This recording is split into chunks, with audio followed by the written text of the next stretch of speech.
Greetings YouTubers and superhero fans, and welcome to my review of The Incredible Hulk, which, to be honest, isn't such an incredible film.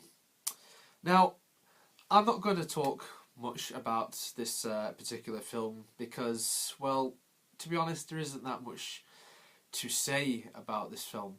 This officially is the second film in the Marvel Cinematic Universe. The main character is Incredible Hulk, and it is the only Hulk film that we've got as of time of recording in this cinematic universe. We had the 2003 Hulk film, which, I'll be honest with you, I didn't really enjoy. I just thought that it was crap, to be honest. So this one came out in 2008, 5 years after.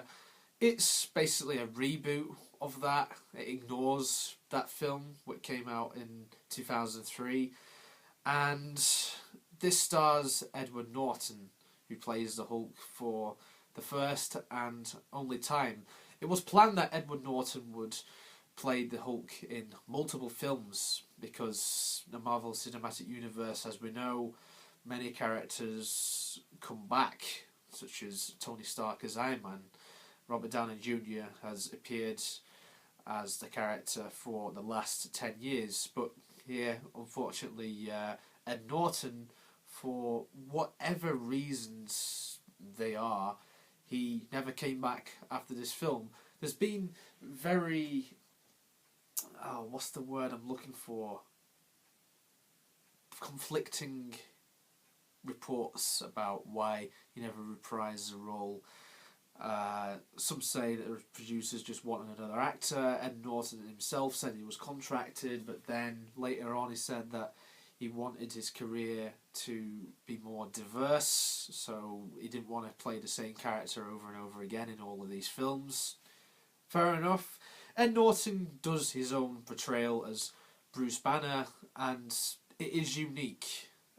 So this is more of a one-off, and to me this film feels like the one that is the least connected out of the Marvel Cinematic Universe. By that what I mean is all of the other films in the Marvel Cinematic Universe, they all somehow do feel connected. There's very, very, very, very, very, very, very few connections with this film in terms of what comes before and after in the Marvel Cinematic Universe.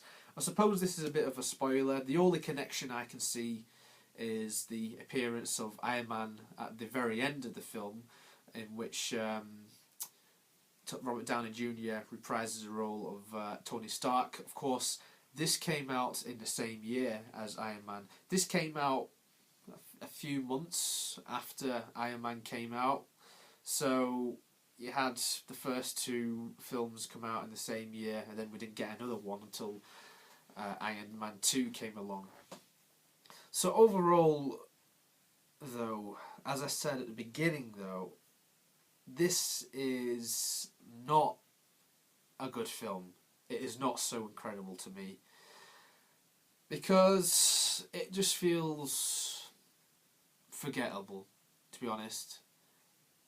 Honestly, I feel like this is a truly forgettable experience, and if you wanted to marathon the Marvel Cinematic Universe, I could just easily skip this and it wouldn't really make any difference to me whatsoever. Which is a shame, but that is how I feel. I feel like in films, or in his own films anyway, as a character, the Hulk hasn't had a great deal of success as far as I'm concerned. I mean, as I said before, the 2003 Hulk film, I didn't like at all. I remember when that came out back in 2003, I was 8 years old. I was just so fucking bored, you know?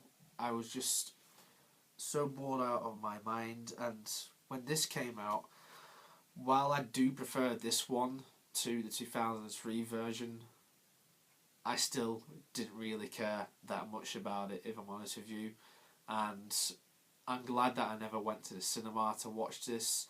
I watched this after it came out on DVD. Well, I actually watched this when it came onto TV. I just watched it one day, and yeah, I wasn't really that impressed, to be honest.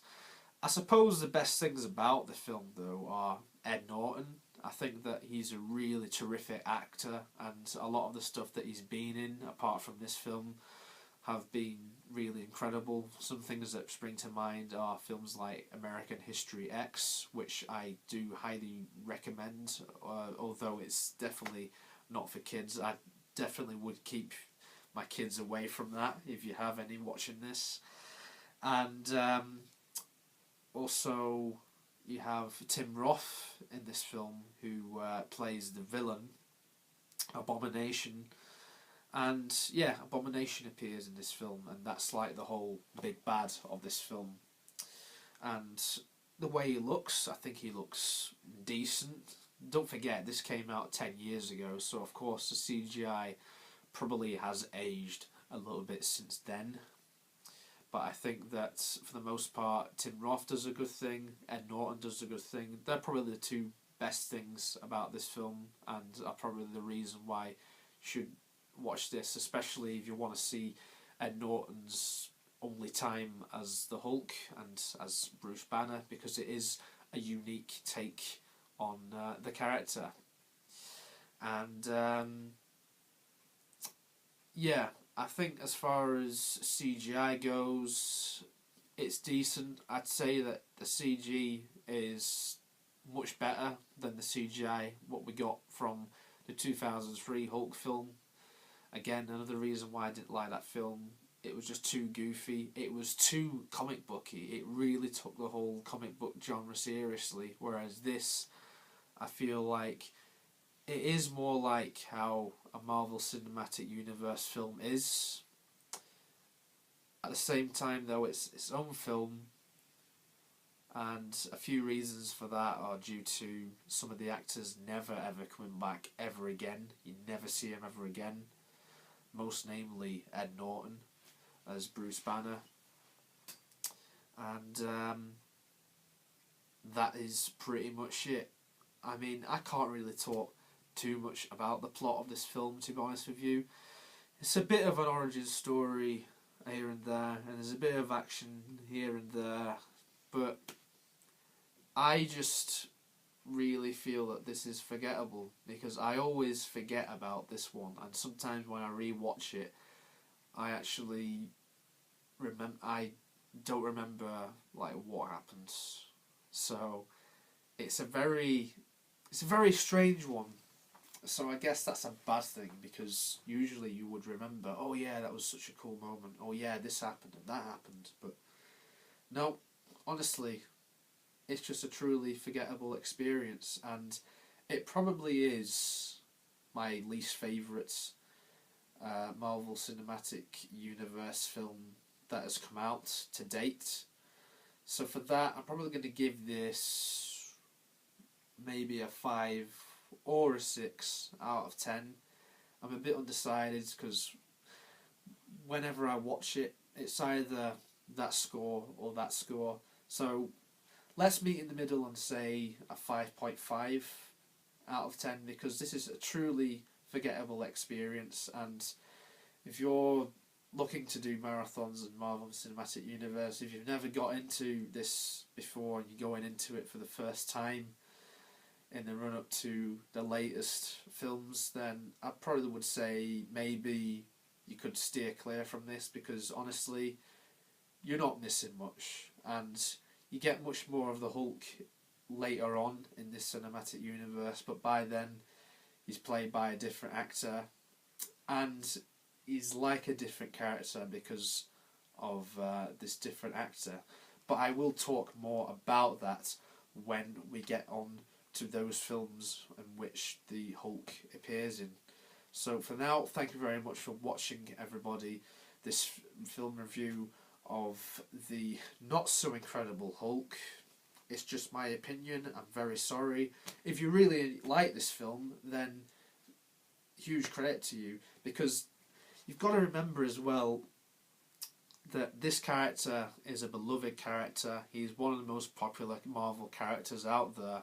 The Hulk I actually knew about before this came out, probably due to the 2003 film coming out.